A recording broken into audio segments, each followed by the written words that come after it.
Who's first? Tony, all I've heard all weekend is that you are a fan of wrestling. In listening to the fans and embracing nostalgia, you've tried something wholly different, and so far it's worked. What lies ahead for AEW? A lot of really exciting things lie ahead for AEW. We've got Double or Nothing at the MGM Grand, and we've got a big week at a Double or Nothing. We've got a Dynamite coming up after that, and we've got exciting Dynamites ahead and some really cool announcements about what we've got going into the summer. But we've got a new world champion, and we've got our world tag team champions and our women's champion that retained, and a lot of great things ahead. I think we have a lot of really exciting wrestlers, and I think tonight showcased that we have built new stars in less than a year, and also some of the great stars of wrestling are here. So it was a great show for us, and I thought all the matches were great. I'm really happy with how all the wrestlers and all the staff did, and I think it's great for our future. Being a fan, what is this whole experience mean to you? It's the best thing in the world. I mean, like, it's changed my life. Like, my lifestyle is very different now that every week. I mean, I've never, I've timed every match, let alone miss a show. So, like, I mean, I'm always here every Wednesday or whatever show we've done on the cruise. So, like, it's changed my lifestyle a lot, but I'm still traveling back and forth on the weekends to London when we don't have pay-per-views, and to Jacksonville. And, just in the run-up to this, I was in 7 cities in 14 days, including London, all the places AEW's been, Jacksonville, and the Indianapolis for the NFL Combine, and then some. So, I love the work, so it's really fun. Thank you for asking. Thank you. Tony, the creative of the company in the last month has really come together, and the word is that you've been a lot more heavily involved.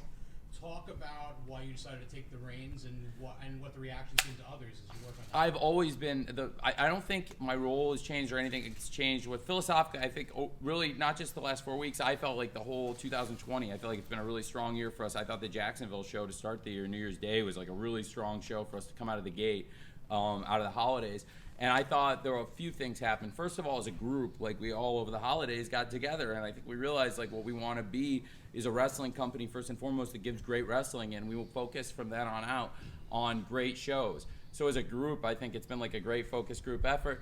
For me personally, I've always been like the person that makes decisions. I've always like given a lot of ideas and contributed a lot of things. But over the holidays, I had to reflect on my own role as the CEO and the head of like every facet of the company, including the thing that drives us, which is the wrestling. I'm the person who's in charge of the wrestling. So at the end of the day, like if anything was good or bad, it lied on me, and I had to tell myself, you know what, like I am the ultimate filter, and as a couple different things. First of all, I have to be the best possible filter of ideas. You're getting so many ideas, you can't do everyone's ideas. You have to pick the best ones, no matter how forceful they are about like the ideas they want to do. And at the end, it's me to pick the best mix of ideas, including my own, to put a show together. And I've really tried to do the best job I could of that. I was always trying my best, but I think I focused over the holidays, and we've come back, and so that's where I personally have tried to do a better job. I was always like the final say on this stuff, but also then the other thing is trying to like come up with ideas of your own and like do a good job. And I've really tried to come up with like cool stuff this year of my own. I think a lot of it's been good, but I think that's true of everybody else. Everybody's come up with a lot of good ideas since the holidays, and like I said, I thought we all kind of regrouped. So I appreciate you saying. I think the last 4 weeks have been about as good as it gets,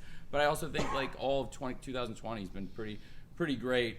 Maybe, and real literally, I can only think of like maybe one segment I'd like to have back in the whole year, and that's really saying something, because like I mean that's where we're full 2 months in. What was that segment? It was I didn't like and it's those things like again, that's what I'm talking about when you do things against your better judgment and you're like I have a bad feeling, but I didn't think we needed all the hoo-ha around Rio and Statlander in Memphis, but it was at the beginning of the year, and it's literally like I'm talking about at the beginning of the year. You're like you need to do a better job of this stuff right out of the gate. It's like you go on a diet and you day 2 you screw, but like but then from there on out, I feel like everything we've done, I felt really good about every segment we've done going into it and coming out of it. I just think we're the guys and girls are all doing great, both the wrestlers and the coaches and the EVPs, and I think I'm doing the best I can do too. I feel really good about it. Thanks for asking, Mike. You bring up upcoming Dynamite and how cool they're going to be. Let's talk about Blood and Guts. Thanks, what's the message that you're trying to send by owning the Blood and Guts term, and how will you be able to use the term War Games, if at all? I can't that's okay. Not, and I never have said that, and I'm not using that term.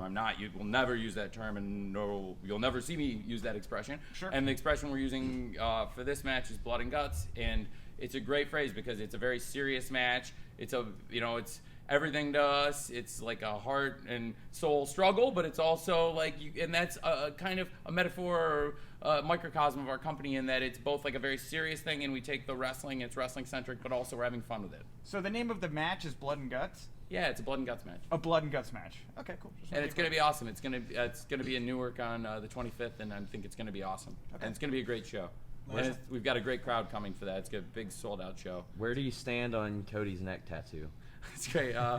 It's I had a mixed bag, and he asked about it, and I told him going in, I support whichever way. It's a mixed choice. Like I think for some like mainstream roles, I was like, you know what, nah, it's like gonna make it harder for you to be like Bruce Wayne, maybe. Yeah. But like on the other hand, like for like a wrestling brand, there's like so many things you can do. Cody's presentation and instincts are off the charts, and like the things he's done, like it's like from field before he got here, he was moving in an amazing direction, and before we'd even started AEW, I feel like as a wrestler, he'd gone so far.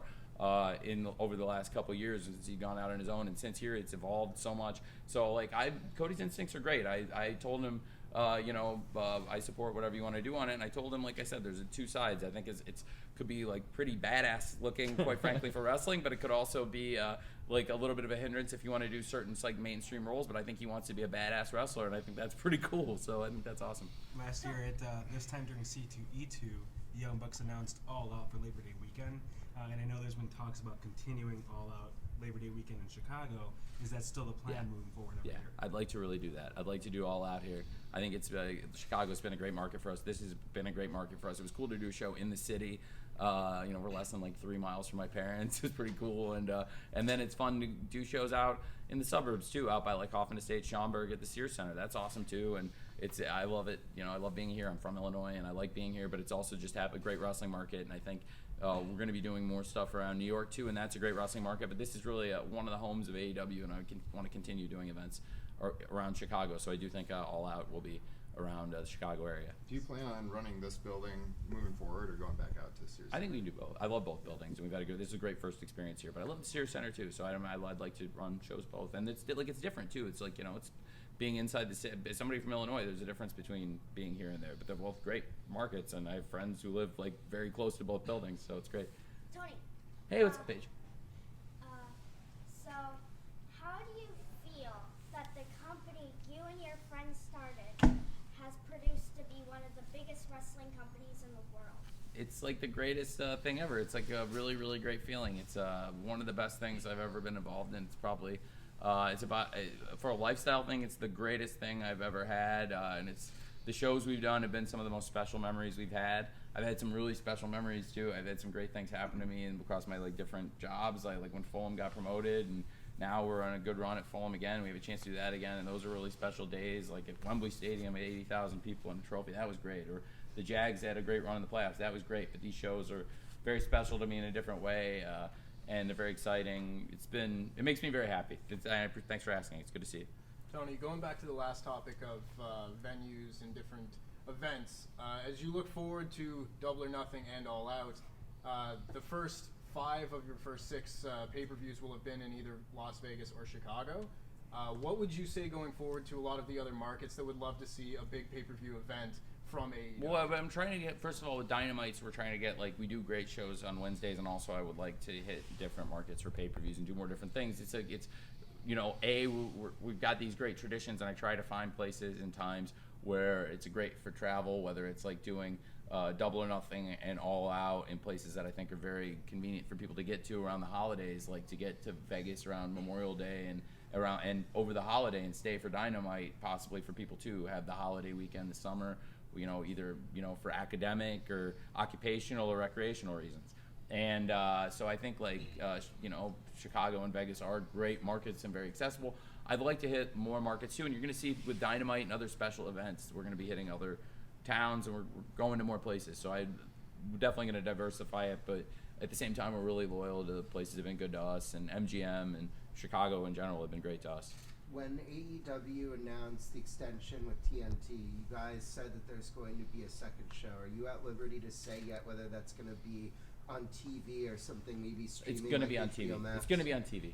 I'm not ruling out also doing streaming things, but we're going to have another TV show. Do you know what day? I don't know. I can't say. I have some ideas, and we've talked a lot, but they're testing different ideas, and I think there's a couple different ways we can go, and it may not even be the last thing we do, but I do think we have a great chance to put on another great TV show, and I'm not sure exactly what day. Speaking of days, Cody had kind of mentioned that he wouldn't mind being off Wednesdays in 5 years, which is ambitious and stuff, and he said maybe Mondays, and we've heard you say maybe not so much. Can you expand on that? Yeah, I think like first of all, Cody's like what Cody brings to the company, both like on screen and off screen. He's like amazing. Cody's like both one of my like best friends and somebody I like collaborate really closely with on like daily basis, on like an hourly basis. So I love Cody.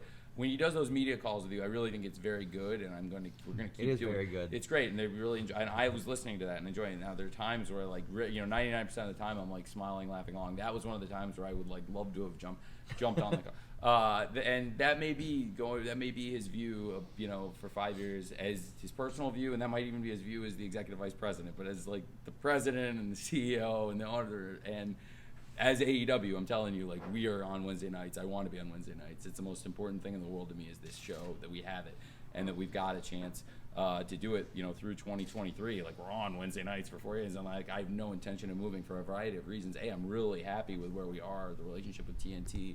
It's a night that works great for them in their programming slot, and we've been a top performer for them, both like in the night and throughout the week as an original series, and we've really been very competitive with some of the top programming on cable, and we're doing great on Wednesdays, and I want to stay there. Also, I've said from the beginning, I never want to compete with Monday Night Football, which I consider the greatest franchise on cable. So, like, I don't want to do it, and by that, like, my family and I own like 100% of the Jaguars. We are like equal with anybody else, as big a partner in the NFL as anyone, and we have this great cable series. It's the biggest franchise on cable. We don't want to compete with that either.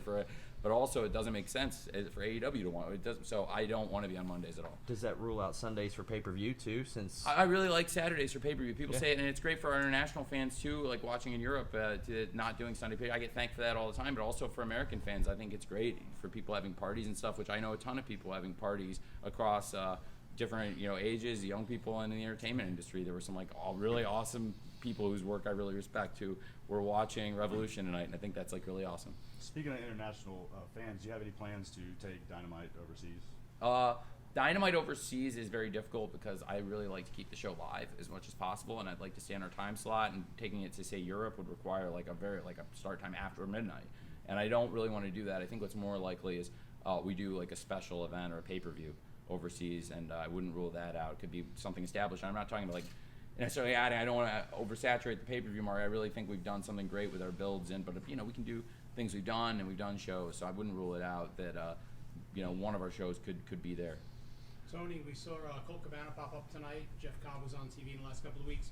Can you expand upon their contractual obligations here, if there are any? Colt's working here. Colt does a variety of things. He's already started as an announcer. Now he's going to be working as a wrestler, and he's debuted in a situation where you can kind of see. I could definitely see Colt wrestling for us on a regular basis, and he can chip in as a commentator and also as a coach. He's like a really valuable mind. So he's is he signed here? He is signed here. Exclusively? Colt, he can work. My discretion, like a lot of people who are signed here, Colt can work other places in it. But he's signed here. Jeff and I are still talking, but Jeff is not exclusively signed anywhere at this point. But I really like Jeff, and I'd love for Jeff to come back. But he did an awesome job as I expected. He was tremendous, and I really like Jeff. The Dark Order, how has that story evolved behind the scenes? Have you always kind of known who this Exalted One may be? Are you still deciding? What do you... Dark Order, from the beginning, the Dark Order has been, it's a huge evil corporation. And I think we've seen since there have been great vignettes that Comeback Studios and different people have contributed on, and Matt and Nick and me and Cody and so many people have weighed in ideas, and the Dark Order, and at the end of the day, like what you've seen is I think it's developing into something TBD for you guys, and I know a lot more about it than you do, but what I know put out there that he could be the leader. I don't know. I can't comment on what he's doing, but I think you he's can awesome. now. I think it's past midnight. I think you Coast, can now. I think it's past midnight. Yeah, I think you could. I'm not going to do that, but I just asked about the tweets. He's great. Yeah, I'm trying to. No, he's he's great, and I can't comment on that. After Wrestle Kingdom, Chris Jericho really tweeted for AEW and New Japan to cooperate a lot. Do you see that in the foreseeable future? Yeah, I don't know. I mean, we all have definitely watched a lot of New Japan in this room. I think they're a great company, and a lot of my people have worked shows there, and I have no problem with guys as long as it's not interfering, on a regular basis with what we do on Wednesdays and with our pay-per-views.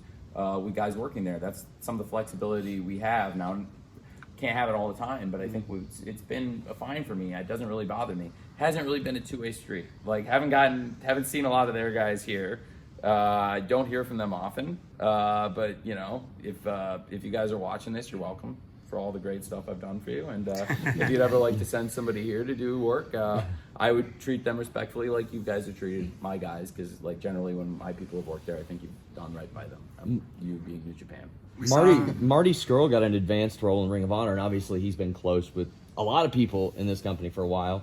Is that anything that's even been broached? Is that something that you're open to? I really like doing a lot of work with like other wrestling companies. There have been situations where like we've worked stuff out for people to make appearances here and there, or with our people going there, or people coming here when they like, you know, we're like with MLW, I worked things out with Cord a couple times. I just called them and we tried to figure something out where schedules didn't conflict. But other than that, then AAA, we've done a lot of good stuff with AAA, obviously, with you know, championships and storylines, and they've been very good and they do a nice job. But other than that, we haven't done much. But I'm not opposed to doing like partnerships with people necessarily. And you know, they've got some good stuff going on. So you know, God bless them. And I thought Matt and Nick, they did a great job with their JR sit down, and they had a great line. That was a great line, and so you know, God bless those guys. Tony, thank you. I'm a producer here. Thank you for AEW, but I'm a producer on the Jam Morning Talk Show here. What would you say to our viewers that haven't watched wrestling, why they should come to AEW? If you haven't watched wrestling before, I think give AEW a chance, because you know, there might have been things you've heard about wrestling that, you know, if we might not like take it seriously, or it's like really goofy, and then you come here and you watch some of the stuff that our guys do in their matches, and you're like, wow, this is like really impressive. These guys are some of the most impressive athletes in the world, but there's also like some really entertaining people here. And we've got some of the, like I said earlier, I think we have some of the great stars in wrestling. For me, we have like some of my personal, really favorite wrestlers that I've always cherished. It's great to have people here, both like on camera and, you know, frankly, the announcers are here, are people I've like always looked up to. I think we put on good shows and really try and take the fans seriously, and respect like what the fans like about the shows, and give them more of the things they like. And you know, you can't always do everything people like, because you know, the fan favorite can't always win, because what's the fun in that? But let me tell you something, certainly we try to make sure the fans do enjoy coming to the shows, and if you come to the show, I think you'll have a good time. Most people who do seem to, and my parents are a great example, because my whole life I tried to get my family to watch wrestling, and they never really wanted to, and they've been around me by osmosis. Certainly they had a lot of chances and they just never got into it. But now that they've given it a chance and actually started to watch shows, it's funny, because like for like 30 years I couldn't get my mom to watch more than 2-3 minutes of consecutive wrestling, and now she knows who Marco Stunt is, and she loves you know, the Jurassic Express and all these great wrestlers, and she it's fun for me. So I think give it a chance. We saw Stephen Amell come out with Cody tonight during Revolution. Clearly he's been involved with Cody and the Bucks before. Are there plans for him to work with AEW now that he's done filming? We've done something. We did the Knocking Point partnership on a little bit of the bubbly, so we actually more of an together. on-screen at all? I don't know. We haven't really committed to that. I think he's a busy guy and he does a lot of work, and certainly, you know, it's we haven't talked through anything that was like imminent or anything like that. But certainly, it's like he's a great guy, and I thanked him while he was here, because I really enjoyed working with them on a little bit of the bubbly. That's a great partnership for us. It was very successful. Tony, my name's Joey. I work with Ring the Bell, where we focus on women's wrestling. Since the company's inception, women's division's kind of been the most heavily criticized of all the divisions. Has there been a backstage effort to really put more focus on the women's division and improve it? I feel like this year in 2020, like we've done some really good things. We've had some great matches, and I feel like consistently again, especially like the last say 6-7 weeks, I feel like it's never been in a better position. I think Nyla, the match where Nyla won the championship, really, Nyla was in a 4-way on New Year's Day that was excellent. There was, you know, Rio and Statlander, I thought by no fault of their own, they did some very good things, and there were some shenanigans at ringside that I blame neither of them for. And then from there on out, I thought like a lot of the women's matches this year have been absolutely excellent. I thought Nyla, her championship win, Rio, both of them put out an excellent performance. But furthermore, like trying to put an emphasis on developing more interesting things for women, which is why in addition to Nyla's strong championship run and trying to develop contenders for Nyla, you've seen us putting a lot of emphasis on Britt Baker. And Britt Baker, a lot of us have tried to really work with Britt and make sure that she's had every chance to succeed with the chances we've given her. I think she's hit home runs, and so Britt's I feel done really well. In addition to Nyla, I was really glad to get Yuka back and put Yuka in a situation where Yuka Sakazaki could succeed. I think Shida is like a really like a top wrestler for us who could come in and be like really prominent in the championship scene. And then we have other people like Big Swole who've come in, and I think like Big Swole, as she gets like more experience, can come in and like work her way into the top 5 and also be like a good contender for Nyla. Furthermore, you know, like I mean, just Rio was really, I thought, a great champion for us, and I thought like there were a number of Rio matches, like at Full Gear on our debut show in Washington D.C. Just like we have tried, but the women have also done really well and hit some home runs for us. I thought there's been some excellent women's matches, especially in 2020. To piggyback off that, backstage, are there any female producers working with the female wrestlers, or is it male wrestlers working with the females? I mean, like we've had Kia, but we actually, we're one of the main producers, like all along with like Kenny and myself and Brandy's worked on like promos and things. But as far as like match layout, Kia was here, but Kia's doing Glow. So Kia was like one of the main producers with the women, but while they're filming Glow, Kia's not here with us because she's I think we'll see her when we get to the West Coast for sure, because she's out there filming Glow, which is great. We knew that going in. That was literally always part of the plan when Kia came in, was Kia would be coaching in here and then she would take the time off for Glow. So we're working around it, but Kia is like one of the main women coaches. Okay, cool. Thank you. We saw Britt Baker work, I think, Warrior Wrestling last weekend. Joey's doing like an indie in Alaska soon. That's not something we really saw out of some of the original signings in like the fourth quarter of last year. Did anything change in that regard to kind of open them up? Well, I mean, you know, we're getting a good idea of the schedule and where we're at. And like Wednesdays are really the day I need people to be healthy and available. And there are definitely these huge Saturdays like today. And it was like, you know, today was certainly a day like no bookings around this weekend, which was, again, like really, I think it's been a great success. But also a lot of the wrestlers who were not booked on the show were still here and available, and we're at the C2E2 and we're here for availability and did like meet and greets and that. So that was excellent too. So I really think that like I'm not opposed to people getting reps in, staying fresh, and getting work in. And also, like, I'm very pro indie. I like to go to indie shows. If I'm in London on the weekend or in LA in the summer or something, I like to go, you know, to a Rev Pro or PWG, which is not like, you know, that's not those are like your big league indies. Don't get me wrong. I'm not talking about your mom and pop shops necessarily, okay? But like but I really respect those places too, and I, you know, I don't mind it, and I think it's helped us at getting more visibility on our people, and so I support the indie scene for sure.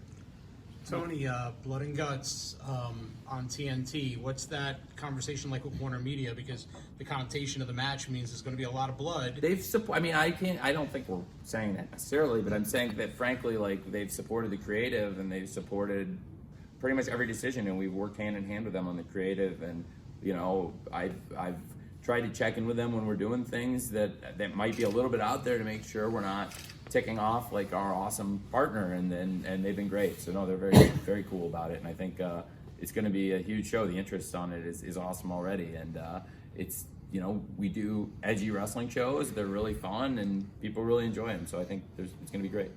Speaking of edgy, can you talk a little bit about the signing of Lance Archer and what you're hoping to see from him? Really like Lance. Lance is a great wrestler. I followed Lance's work for over 10 years, and I really am excited to have him here. I think he's worked with a number of people here before, and he had great references, and I've really enjoyed my conversations with him. But also, I think he has a chance to like come in and be a factor here, like in this year. And it's, you know, it's early in 2020, and you know, we kind of put an emphasis on the 2020 records now as we've been now a full 2 months into the year, and I think as we do the top fives, we put a lot of emphasis on the 2020 records. So I think Lance could still put up a great record this year, and then be a guy who could get into the top five and be a factor for sure. Lance, I'm definitely a fan of his work as a wrestler, and as a person, I like Lance. He's a very good guy. Switching gears a little bit then, one of the things that AEW has kind of been heralded for is letting wrestlers play the music that they want to play. Well, I can't always, let people, especially if you don't have the rights, because I think if we would like play like very popular like songs like from big musicians, if I could get the rights to them, but I can't like get the rights to everything we want. But I've definitely been giving some people some freedom, which has really paid off because people have come in with some great songs. Yeah. Darby's song is a banger. That was I love Darby's song. Like whenever I listen to Darby's song like in my free time. Like it's great. That's a great song. Yeah. What I was more so kind of talking about, because I know Cody and guys like that have really talked about it in the sense of guys wrestling the matches the way that they want to wrestle them. and not being forced into doing it a certain way, such as other companies. And you look at a card like tonight where Do you mean, so you didn't mean like, you meant music, like you didn't mean literal music, you meant like wrestling. As a metaphor. A metaphor. Oh, well, that's completely different. No, that's totally different. Yeah, I mean, like we have, we try and be like collaborative, but I don't really want to sit over everything because like, why would you want to take away what makes performers so special? Like to me, like I don't know, I thought that was an incredible show, and we'll see what the fan feedback comes in like. But I saw some things I haven't seen before, and I saw matches that I'll never forget. Certainly what the Young Bucks and Kenny and Hangman did was like really, really special. What a leap the Hangman's taken this year. Talk about like seizing an opportunity like since New Year's Day, like where he's come since New Year's Day in Jacksonville. I'm really proud of him. And him and Kenny, they've like really come such a long way since they first teamed. And if you don't remember, they actually teamed on our third show, and they beat Moxley and Pac when things disintegrated between Moxley and Pac. And people forget how long like Kenny and Hangman have been together, how many great matches they've had. But certainly it's been like one of the memorable things I've really enjoyed about AEW, and I've really enjoyed like working with those guys. And like I said, everybody here has ideas, and I think it's about like finding stuff everybody like not necessarily consensus, but if we all think an idea is pretty good, which is generally like the stuff we've been doing, especially like the last couple months this year, like it's just like gosh, like it's usually pretty great, like if we all feel that way. And like I think it's been a good process for us, and it's really collaborative, and like I said, I really enjoy working with the guys, and I think we have a great coaching team. The EVPs provide great leadership, both like in their own matches, especially on a show like this where they're all wrestling in matches and they all have a lot to do on their own presentation. It's great to have like great support staff, coaching team, and we have awesome people backstage to work with, and luckily I'm always there for through all the matches. So I'm really, really happy with it, and I think guys are too. Like everyone tells me this is a fun place to work, and we have guys that have worked all over the world, pretty much across any company you can name with all the guys here. So we're having a lot of fun, I think, and I'm glad we're getting that reputation as like a fun place for guys to work, and where you can like lay out great matches. And why wouldn't I want you to have a great match? I mean, we have time constraints and stuff like that, and you don't want to see the same thing over and over in every match necessarily. But I mean, on the other hand, like I want all great matches. Why wouldn't you want them all to be great? So this was an awesome show, I thought, because top to bottom, I really thought everybody delivered. Two more questions, everyone. Yeah, I can. And by the way, if there's anybody who hasn't asked one yet and it feels like they got shortchanged, I'm good if there's anybody who's like really, but we're not super hard on it. What's up? Yeah, Tony. If Hangman had the momentum not it has now back at All Out, do you think you would have been comfortable putting the title on him? No, it's so the best thing in the world for Chris Jericho for this company, and we went into the television, and Chris Jericho, we can't thank him enough for what he did for us as the champion, and John Moxley now being the champion. Like we couldn't have picked a better person, and he couldn't have stepped up any more for this company and earned the right to be the champion, John. But certainly Chris, you couldn't have asked for a better champion to carry it. So like first of all, that first and foremost, like Chris was certainly the right person to be the first champion, but also it was great for Hangman, and certainly nobody would have imagined around then that we'd be where we are here with him being one of the hottest wrestlers in the world. But he absolutely made it happen. He's delivered over and over and over again. He delivered tonight. And yeah, he's like, certainly it's taken a different direction since the beginning of the year, but I think it's an awesome direction that people are having a lot of fun with, and will continue to have fun with, and he's going to keep growing as a wrestler, and he's one of the greatest young stars in the business. He's going to be here for many years to come, just like we're going to be on TNT on Wednesdays for many years to come. So I'm excited about Hangman for sure, and I think it all worked out for the best for sure. Anybody else who didn't get it? What we got? It looks like there's a couple more. What do you got? Tony, you guys just announced a couple weeks ago the toy line that came out. I know a lot of fans want to know news about possibly an AEW video game. Is there any development on that at all? We definitely have looking at different ideas, and I think there's multiple things we can do across different platforms and different types of games, and I don't think there's just like one type of game, and I think you can serve many customers and different games that people want to play that, you'll want to play individually, and frankly, like I want to find games, I want to play them all. So like I think we can find multiple things, but we haven't committed to any development yet, but we're definitely actively looking at that. Thank you for asking. And then there was, you had one? And just speaking of music, since music was brought up before, are there plans in the future for AEW to have maybe a music channel on Apple Music or Spotify, things like that, to have more familiarity with I'd songs like to for do that. I fans? want to build up a bigger catalog of music, and as we, we're getting another show, and as we build up a bigger roster and develop more music, I definitely would like to do that. And there's a very good chance it's something we really like to do, but I don't want to rush into it either. And that's why, I think we want to have a great catalog of themes and really build it up before we do that. And so I'd look for it in the future, but not yet. I really appreciate you guys all coming. It's great to see you guys always, and thank you. And we're doing another scrum in Newark when we do the show there for Dynamite. So it'll be the first one I've done for Dynamite since the first show. So hopefully I'll see some of you guys there. And otherwise, hopefully I'll see you guys all in Vegas also. And I really appreciate you guys coming to these always. Thank you for making it possible for us to do these shows. Thank you. Thank you.